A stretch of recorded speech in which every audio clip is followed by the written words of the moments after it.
बतिया ना बुलाई हो। सच कहनी हम बात सुनी बलम बतिया ना बुलाई हो। डीजे हरिओम बसंत डीजे हरिओम बतिया ना बुलाई हो। सुनी पिया बाहर से आई करके बनमी के पूजाई। सुनी पिया बाहर से आई करके बनमी के पूजाई। लाले लाल चुनरी ले आई बहो जाके हम माई के चढ़ाई बहो।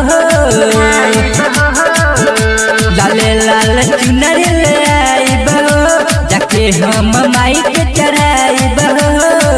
सच कहनी हम बात सुनी बलम बतिया ना भुलाई हो।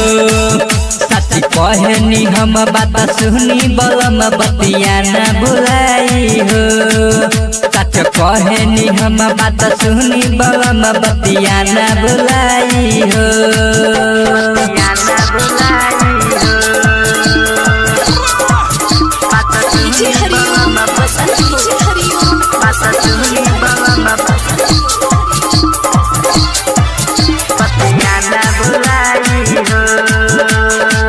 माई के दर्शन हो जाए पूरी मन के ललसा हो। बिटिया गना मह सुनी सजना मह धरबो तो कलसा हो। माई से दर्शन हो जाए पूरी मन के ललसा हो। बिटिया गना मह सुनी सजना मह धरबो तो कलसा हो। पंडित जी से पाठ करवाई मालिनी से फूल मंगवाई।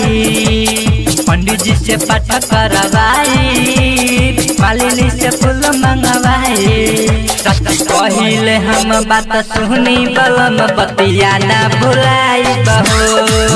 सच कहिले हम बात सुनी बलम बतिया ना भुलाई बहो। प्रेम से बोलिए जय श्री काली मैया की। सच कहनी हम बात सुनी बलम बतिया ना बुलाई हो। डीजे हरिओम बसंत डीजे हरिओम बतिया ना बुलाई हो। माई के भजन लिखले राजू राम जी दीवाना हो। मिथल समाजिक गहरे झूम सारा जमाना हो। झूम सारा जमाना हो। माई के भजन लिखले राजू राम जी दीवाना हो।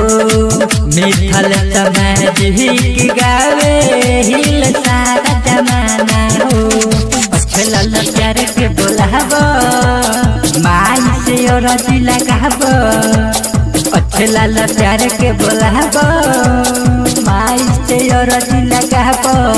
सच कहनी हम बात सुनी बलम बतिया ना भुलाई हो। सच कहनी हम बात सुनी बलम बतिया ना भुलाई हो। सच कहनी हम बात सुनी बलम बतिया ना भुलाई हो।